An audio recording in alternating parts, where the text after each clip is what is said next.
오늘 예배 가운데 우리에게 주시는 하나님의 말씀은 요한일서 4장 7절부터 16절까지의 말씀입니다. 사랑하는 여러분, 서로 사랑합시다.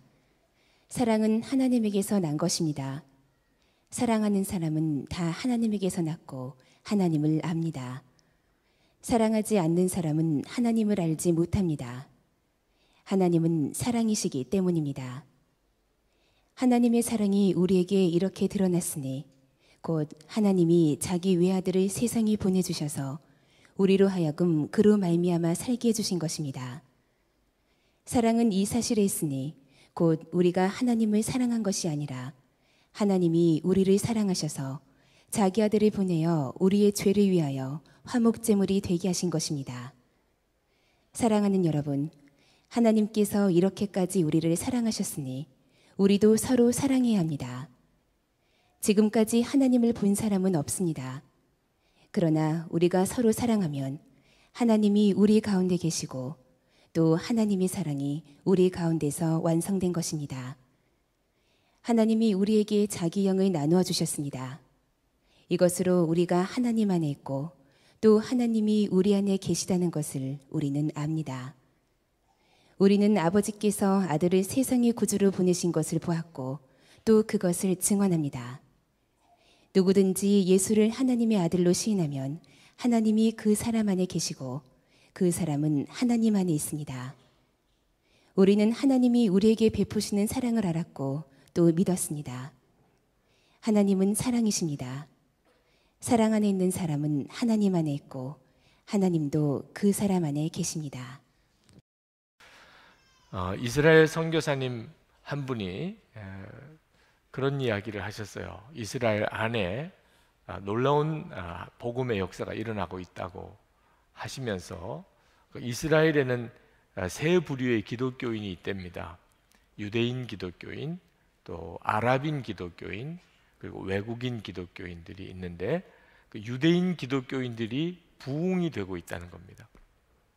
그래서 로마서에 사도 바울이 예언한 것처럼 복음이 다시 유대인에게로 돌아가는 일이 일어나고 있다고 지금 흥분하는 분들이 많습니다. 유대인들이 예수님을 믿고 구원받는 역사들이 많이 일어나고 유대인 교회가 또 많이 세워지고 있다는 거죠. 그런데 그 선교사님이 그러면서도 여전히 아직 기도해야 될 때구나라고 생각이 드는 것이 있다는 거예요. 그것은 유대인 기독교인들과 아랍인 기독교인 또 외국인 기독교인들의 진정한 하나됨이 이루어지고 있지 않는 것 때문에 마음이 안타까워하셨어요. 그래서 유대인들이 예수를 믿는다는 것만 가지고는 아직도 하나님의 역사가 온전히 이루어졌다고 하기가 어렵잖아요. 저는 옳다고 생각합니다. 진정한 구원의 역사는 단순히 예수 믿는 사람이 많아지는 데만 있는 게 아니고 그들이 정말 사랑하는가에 달려 있는 거예요. 여러분, 우리 선한목자교회가 교인 수가 많아지는 것으로 인해서 부흥이 일어나고 있고 또 하나님이 이 교회에 복을 주셨다고 말들을 합니다. 아마 예배드리는 여러분들도 느끼실 거죠. 그러나 저는 그건 아직도 진정한 기준이라고 보기가 어렵습니다. 교인이 많은 걸로 따지면 그런 사례는 많습니다. 정말 하나님의 역사구나, 이 교회가 정말 주님이 함께 하시는 예수님의 교회구나 하는 증거는 사랑의 역사입니다. 사랑하는구나.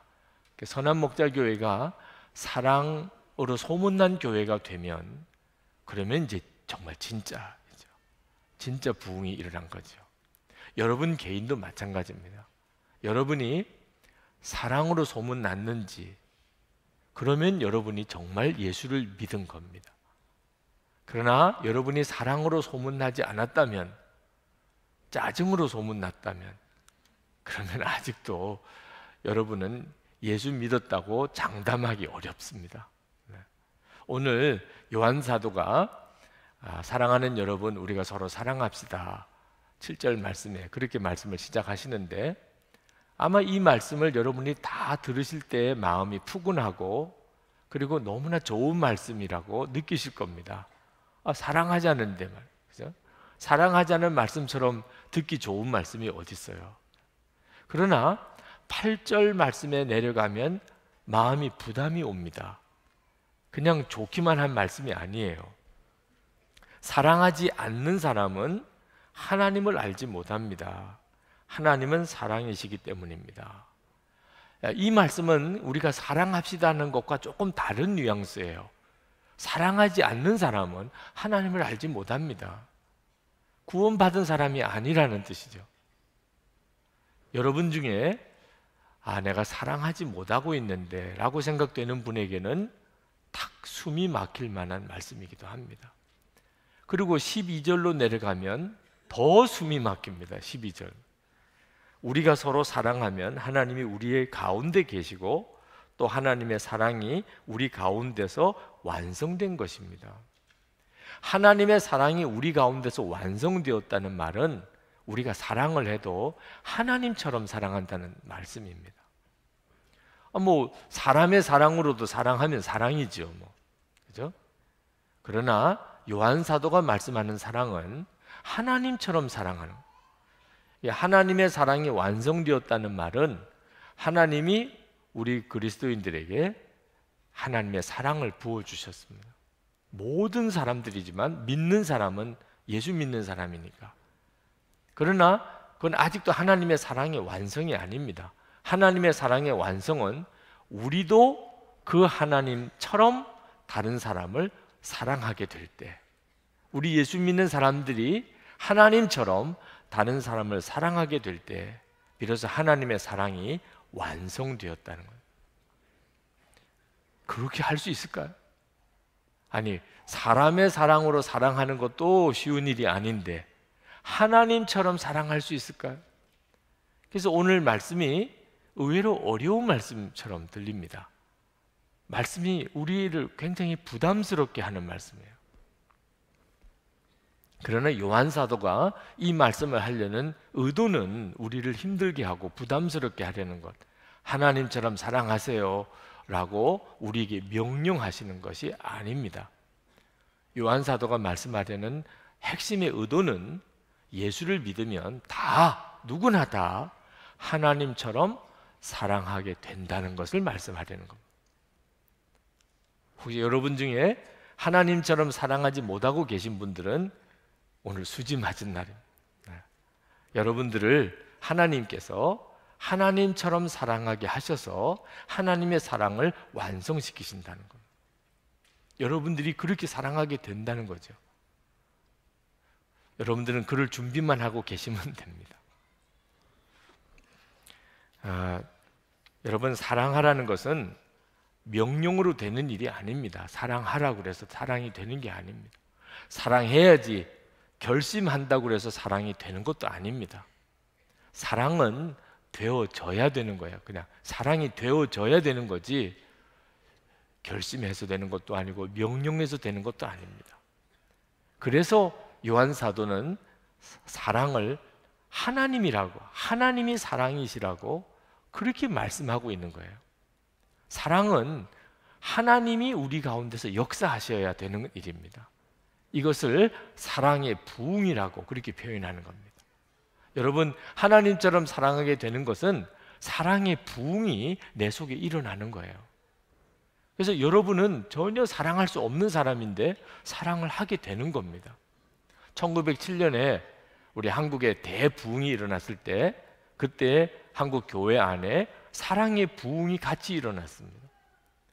그때 당시에 이 두 집 살림 하던 남자들이 많았어요. 교인들 중에도 그랬습니다. 그런데 대부흥이 일어나면서 이 두 집 살림 하던 남자들이 자기 생활을 정리하고 본부인에게로 돌아가서 본부인과 화합하는 일이 도처에서 일어났습니다. 그 선교사님들이 그런 일을 보고 미국 교회에도 이런 일이 일어나면 좋겠다. 하도 이혼하는 일이 많아지고 이런 당시의 미국 교회의 풍조 때문에 이런 조선에서 일어나는 이런 부흥이 미국에서 일어났으면 좋겠다고 그들이 썼을 정도입니다.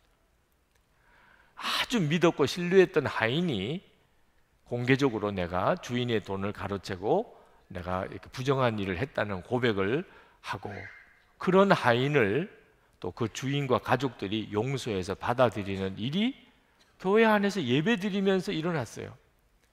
시어머니가 며느리 구박했던 거, 며느리가 시어머니 미워했던 거 고백하고 회개하는 일이 일어났습니다. 어느 부인이 예배 끝나고 예배 중에 설교 끝나고 간증을 하겠다고 나와요. 간음한 이야기를 하는 거예요. 선교사님이 얼마나 마음이 졸였는지 그 남편이 그 자리에 있었어요. 자기가 간음했던 죄를 회개하고 자리에 들어가서 울고 있는데 그 남편이 그 자기 아내에게 앞에 가서 그리고 무릎을 꿇고 기도하고는 그 아내를 용서하겠다고 끌어안고 교회가 다 그 내외를 향하여 박수를 치고 이랬던 일들이 그때 당시에 일어나고 있었음을 이 조나단 고우포스 선교사님이 그 당시에 중국과 한국을 오고 가면서 선교하셨던 분인데 본인의 책 속에서 그 일화들을 쭉 기록을 했습니다.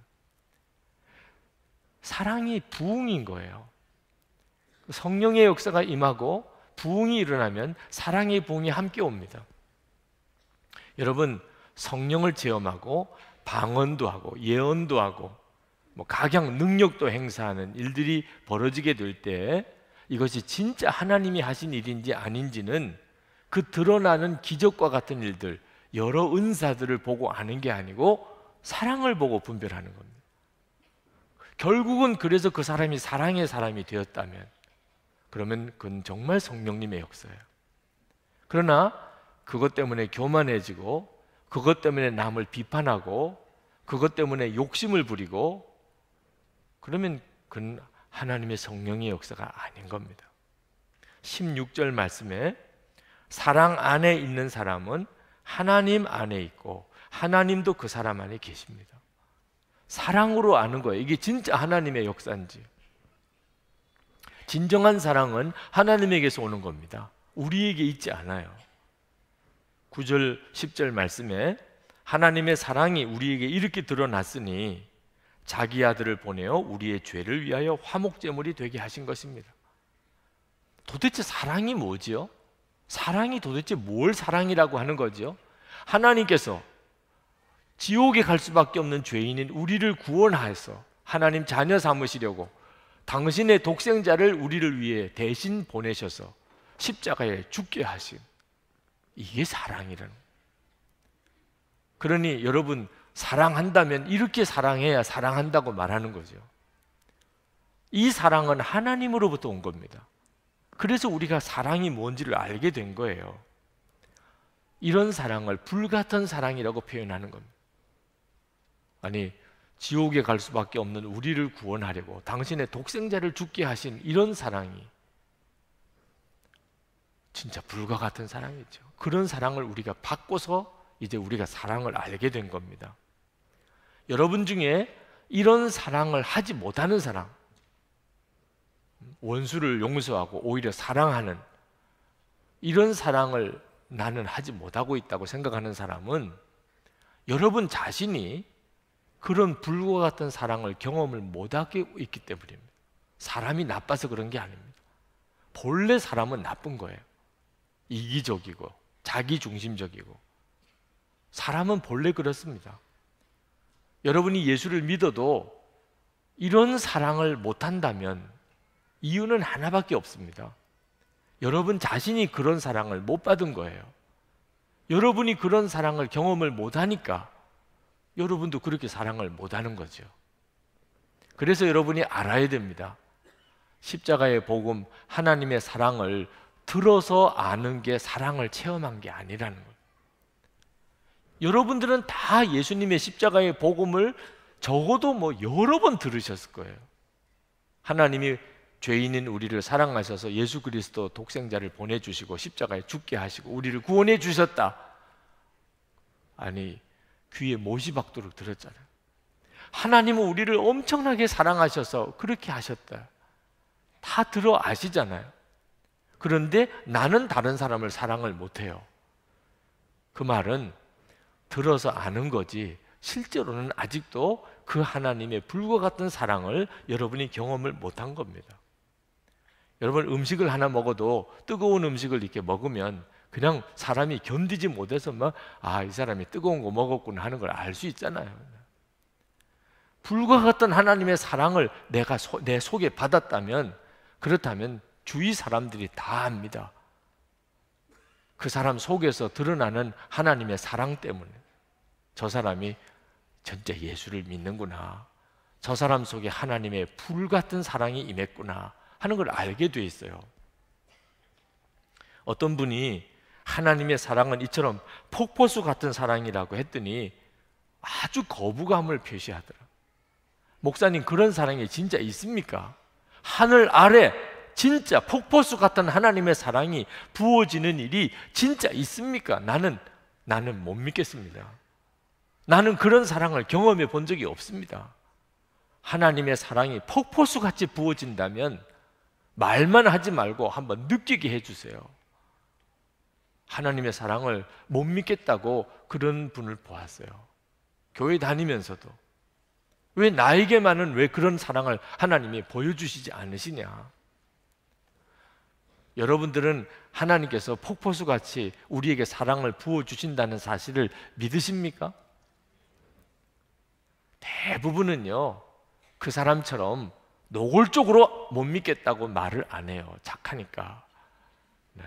그런데 은근히 안 믿어요. 참 기가 막힌 일이. 나는 하나님의 사랑, 폭포수 같은 하나님의 사랑, 나는 믿어지지 않습니다, 이렇게 말은 안 하지만 얼굴이 말을 해요. 얼굴이.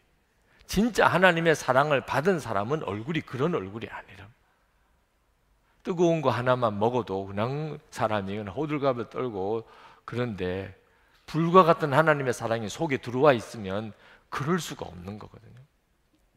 안타까운 거죠. 많은 그리스도인들이 하나님의 사랑을 실제로는 안 믿습니다. 이유는 하나예요. 본인이 그런 사랑을 경험을 못하는 거예요. 그러니 다른 사람을 사랑 못하는 건 당연한 일이죠. 내가 누리지를 못하고 있는데 어떻게 다른 사람을 사랑합니까? 왜 이렇지요?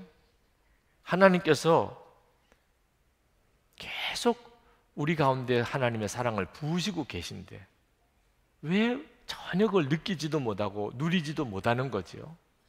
이미 하나님은 불같은 사랑을 주셨는데 왜 계속 앞으로 주실 것만 기다리고 있는 거지요? 하나님의 말씀을 안 믿어서 그런 거예요. 하나님의 말씀 자체를 믿음으로 받아들이지 않으니까. 오늘 요한 사도가 하나님은 사랑이시라고 말씀합니다. 이 하나님은 사랑이시라고 말씀하는 게 무슨 뜻이죠? 하나님은 사랑이시라는 말은 하나님이 우리를 사랑하실 때 우리가 사랑스럽게 해서 사랑하는 게 아니고 하나님 자신이 사랑이시니까 우리를 사랑하신다. 그러니까 우리가 어떤 사람이든지 상관없이 하나님은 우리를 사랑하신다.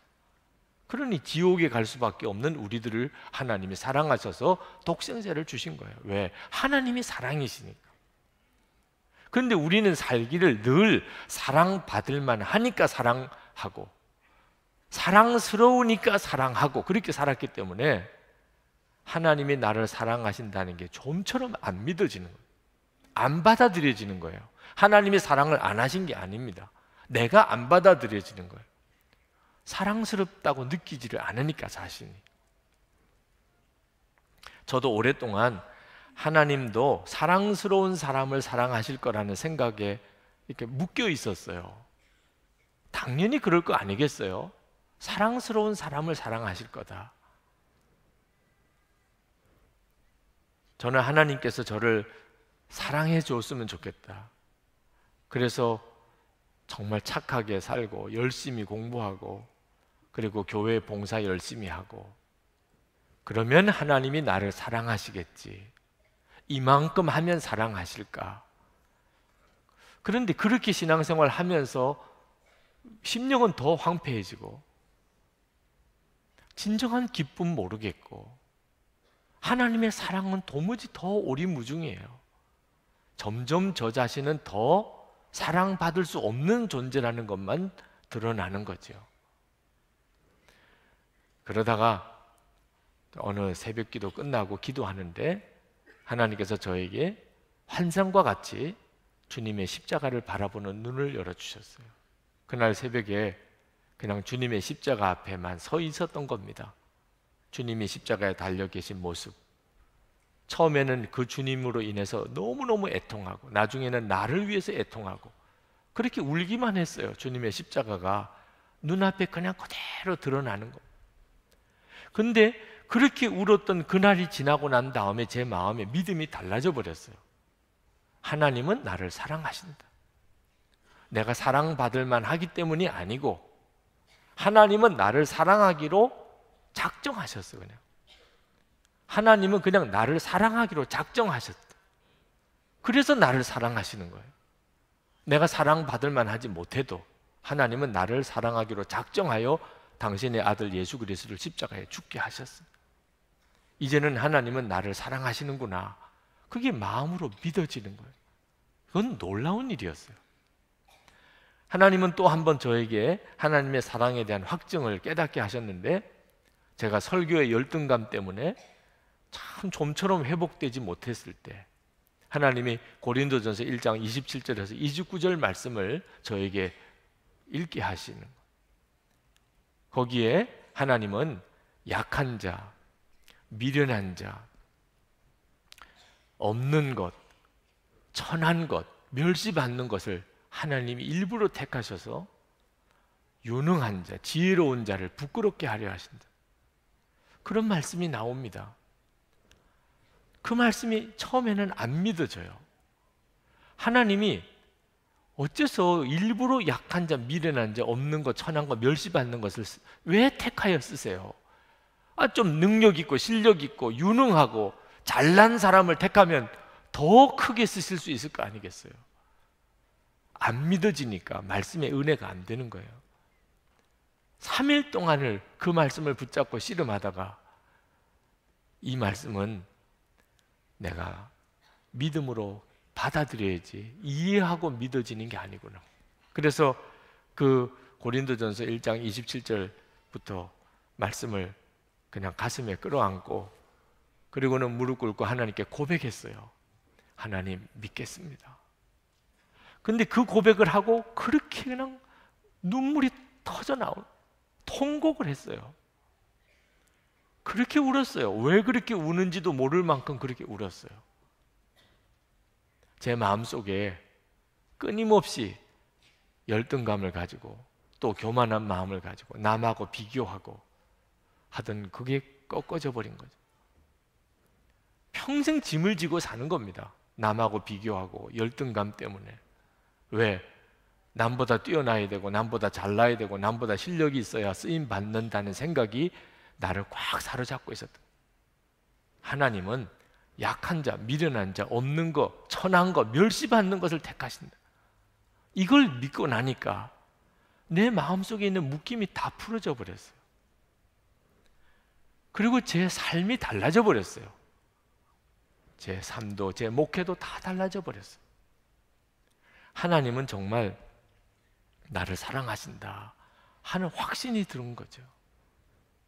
여러분, 아무리 말씀을 많이 읽어도 안 믿으면 소용이 없어요. 들어서 아는 게 믿는 게 아니라니까요. 여러분, 하나님의 사랑을 그렇게 받으면서도 왜 나는 하나님의 사랑의 불을 경험하지 못할까? 여러분이 진짜 말씀을 믿는지를 돌아봐야 됩니다. 십자가 복음을 그렇게 수없이 들어도 여러분이 정말 마음으로 안 받아들이면 그것은 여러분에게는 아무런 능력이 안 됩니다. 십자가 복음 안에 하나님의 사랑의 메시지가 담겨져 있어요. 그것으로 사실은 충분합니다. 그런데 하나님이 우리가 좀처럼 안 믿으니까, 십자가의 복음을 듣고도 안 믿으니까 우리에게 믿도록 더 놀라운 역사를 행해 주셨어요. 그것은 사랑의 하나님, 그분이 우리 속에 들어오신 거예요. 우리 속에 사랑의 하나님이 우리 속에 그냥 들어와 버리신 겁니다.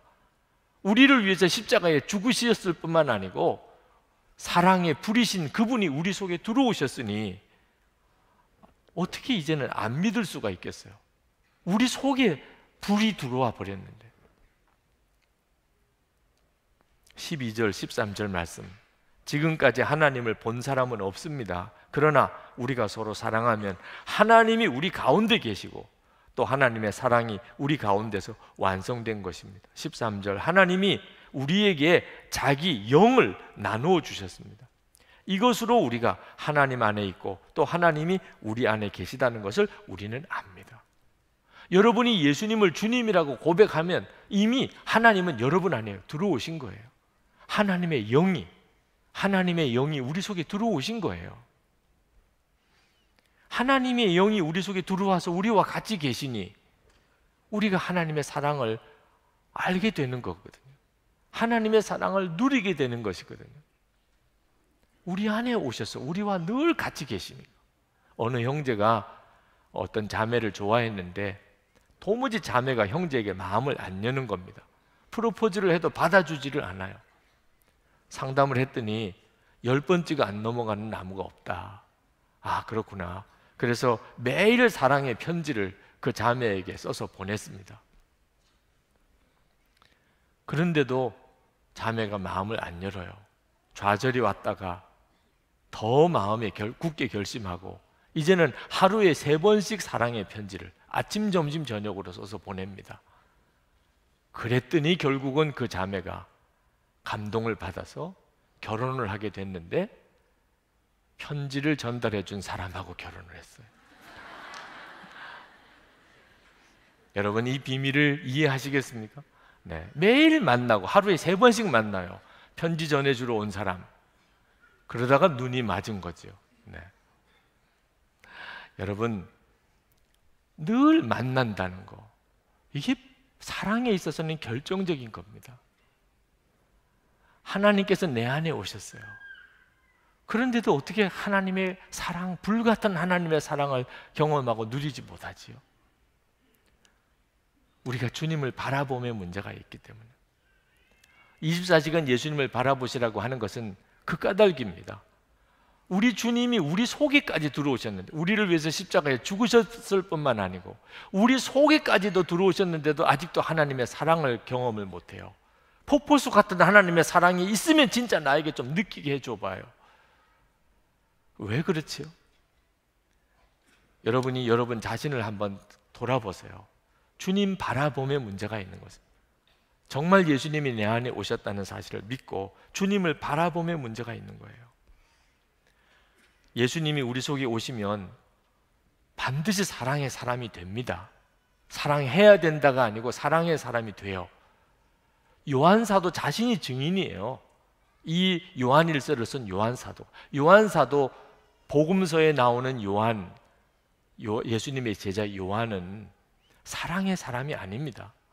그는 예수님의 사랑을 독차지하려고 끊임없이 예수님의 사랑을 갈망하던 사람이긴 했어요.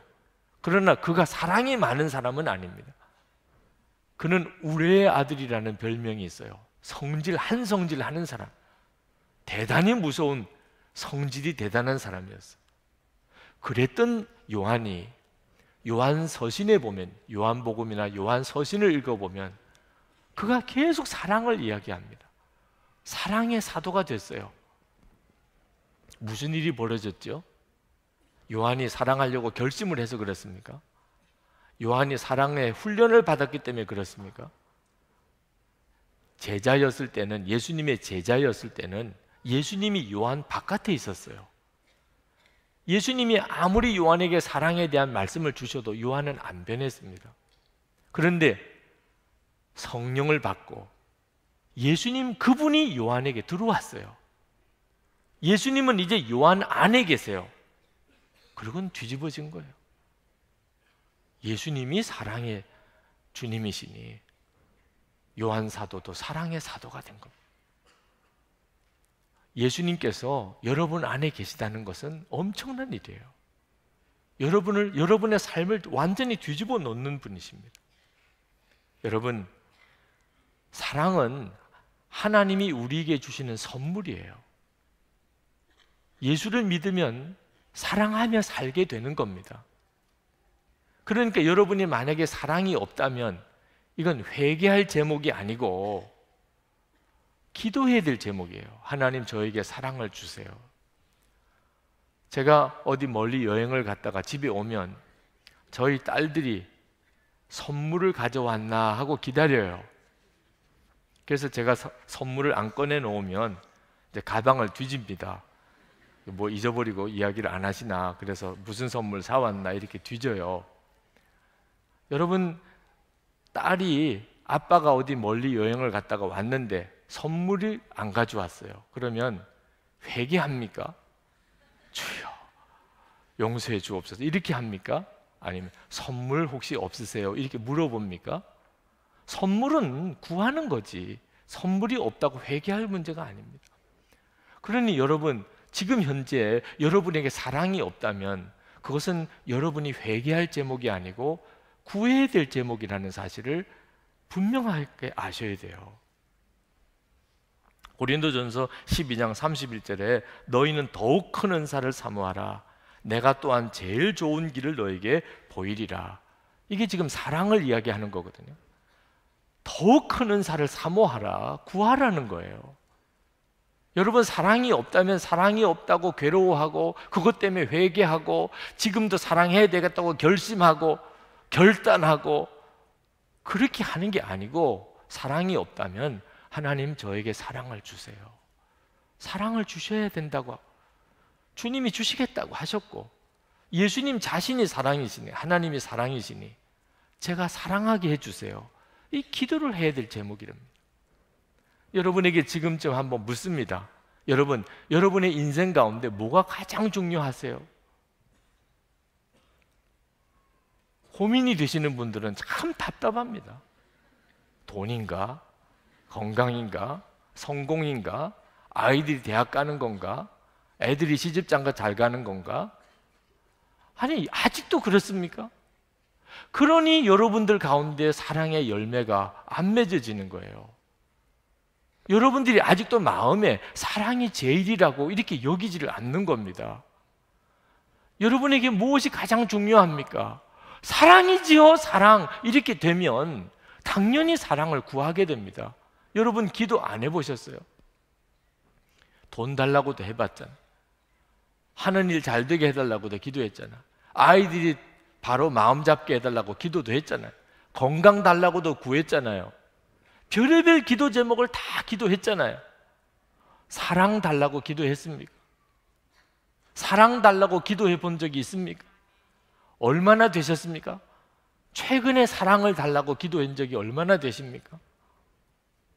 우리가 사랑하지 못해서 회개해야 될 게 혹 있다면 사랑을 기도하지 않은 거, 왜? 그게 가장 중요하다고 여기지 못하고 산. 돈은 중요하고 성공도 해야 되겠고 건강도 필요하고 자녀들도 잘 됐으면 좋겠고, 그런데 아직도 내게 있어서 가장 중요한 건 사랑이야, 이렇게 깨닫고 구하지 않은 것은 회개해야 돼요. 사랑 중요하다고 내가 여기지를 않으니까 사랑의 불이신 주님이 내 속에 들어오셔도 역사를 못 해주시고 나는 불이 내 속에 들어왔는지도 느끼지도 못하는 거예요. 오늘 이 시간에 여러분 진짜 한번 믿으시고 한번 해보세요. 사랑이 제일이고 내게 가장 필요한 건 사랑이고, 사랑이 있으면 전부 다 있는 거고, 사랑이 없으면 아무것도 다 없는 거나 마찬가지다. 여러분이 정말 그렇게 생각하고 주님 저에게 사랑을 주세요, 정말 사랑을 달라고 기도하면 사랑은 주님이 주시는 것이고 사랑은 주님의 역사인 것입니다. 김홍섭 판사님이라고 그분이 쓰신 글을 읽었는데, 이혼하겠다고 젊은 부부가 와서 이혼 조정 이제 재판을 하는데 재산 문제, 아이 양육 문제, 뭐 도무지 합의가 잘 안 돼서 이 조정도 잘 안 되고 힘들어서 물어봤대요. 아이 하나가 있는데 이 아이를 누가 기를 거냐고. 남편도 선뜻 대답을 안 하고 아내도 선뜻 대답을 안 해. 그래서 할 수 없이 그 아이에게 물었대. 너는 누구와 같이 살고 싶니? 그랬더니 이 아이가 그냥 눈물을 줄줄 흘리면서 한 손에는 아빠 손을 잡고 한 손에는 엄마 손을 잡고 엄마 아빠랑 같이 살고 싶다. 그러니 이 재판 분위기가 도무지 그 일로 인해 가지고 어떻게 더 진행하기가 어려워졌어요. 판사가 이혼을 결정하기도.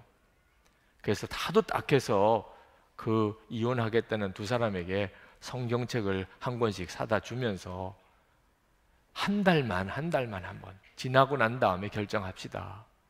여기 고린도전서에 보면 고린도전서 13장이 있는데 이 13장을 하루에 아침, 점심, 저녁 밥 먹잖아. 그러니 요 한 장씩 꼭 읽으시라. 하루에 3번만. 그러면 한 달이면 한 100번을 읽을 테니까 그 다음에 가서 그 다음에 결정하자. 한 달 지나서 이혼 취소. 두뇌가 다 이혼 취소하게. 여러분, 이혼 안 하면 안 된다고 하던 사람이 한 달 동안에 무슨 일이 벌어진 거죠? 사랑은 주님이 주시는 거예요. 하나님이 역사하셔야 되는 일입니다. 우리가 하나님께 역사하시도록 우리를 내어드리면 반드시 주님은 역사하신대요. 사랑이 제일이다. 주님이 나에게 사랑을 부어주셔야 사랑하는 거다. 여러분이 정말 믿으면 그렇게 역사하신다니까. 여러분이 사랑하지 못하면 하나님은 여러분의 삶에 아무것도 역사를 못 하세요.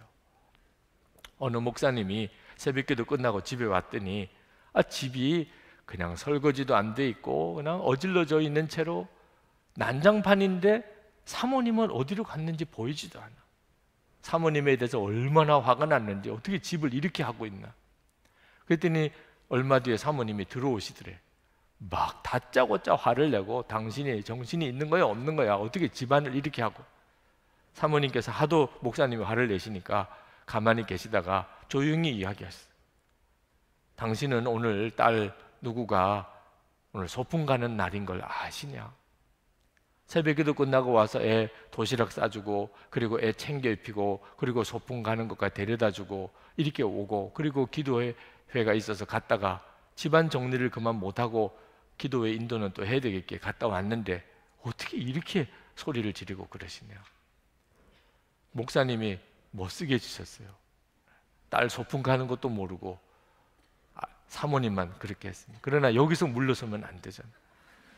목사님 그래도 그렇지 그러면서 막 소리를 지르면서 온 집안이 그냥 떠나가라고 그렇게 더 미안하니까 막 소리로 그냥 그렇게 제압하려고 했더니 바깥에서 집사님이 똑똑똑 문을 두드리더래요.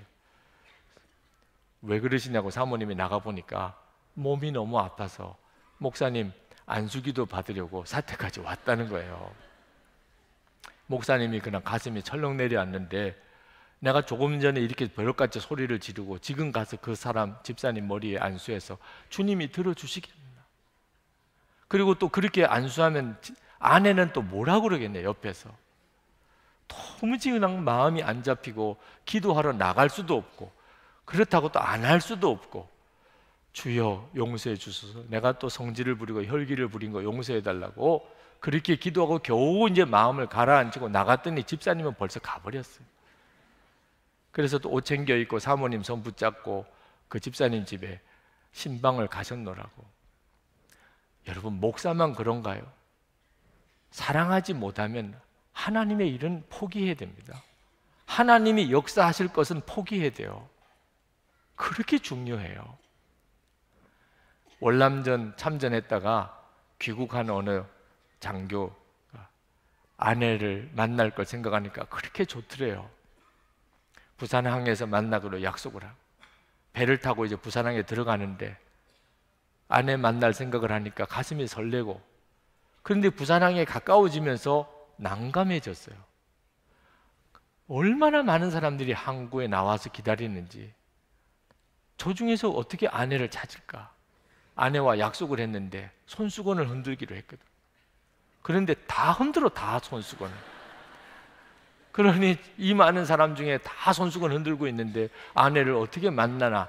그런데 배가 항구에 가까워 다가오는데 그 많은 사람들 중에 아내가 보이더라는 거예요. 아내가 손수건 흔들고 있는 아내가 보이더래요. 사랑하는 사람은 그렇게 되는 거예요. 오늘 하나님께서도 여기 2,000명 가까운 여러분들을 보시겠죠. 하나님의 눈에는 아마 어떤 사람이 유난히 뜨일 거예요. 누굴까요? 사랑의 통로가 되는 사람, 정말 하나님의 사랑을 완성시키는 사람, 하나님의 불같은 사랑을 받고 그 하나님처럼 사랑하는 사람, 이 사람이야 진짜 주님의 눈에 뜨이는 사람이죠. 어느 자매를 만났는데 갑자기 주님이 제 마음에 내가 가장 기뻐하는 사람이라는 거예요. 근데 너무 충격을 받은 것이 그 자매의 외양이나 형편은 주님이 그렇게 기뻐할 만한 그런 사람이라고 느껴지지가 않은 겁니다. 교인들 중에도 아마 다 그럴 거예요. 지금 현재 우리 교회에 나오시는 분이에요. 제가 그 자매의 이야기를 들었습니다. 하도 궁금해서. 그랬더니 그 자매가 쭉 이야기를 해요. 제가 그 자매를 왜 하나님이 기뻐하신다고 하셨는지를 알겠더라고요. 그 자매는 굉장히 어려운 형편에 있어요. 굉장히 어렵게 태어났어요. 그런데 그것 때문에 그 자매 안에 얼마나 어려운 이들을 향한 긍휼함이 많은지를 깜짝 놀랐어요. 그 어려운 사람들을 향한 눈물이 그렇게 많아요. 하나님이 왜 이 자매를 그렇게 기쁘다고 하셨는지. 여러분, 하나님의 눈을 여러분이 붙잡는 비결은 간단합니다. 그 하나님의 사랑을 흘려보내는 통로가 되는 거예요. 여러분이 하나님의 사랑, 그것을 여러분이 흘려보내는 통로로서만 쓰임 받는 겁니다. 이 시간에 우리 기도합시다.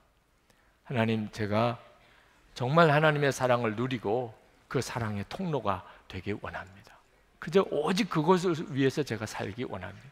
주님, 저를 들어 쓰시고 또 저를 통해 역사해 주옵소서. 제가 오직 주님만 바라봅니다. 우리 기도합시다. 은혜와 사랑이 충만하신 아버지 하나님, 놀라우신 하나님.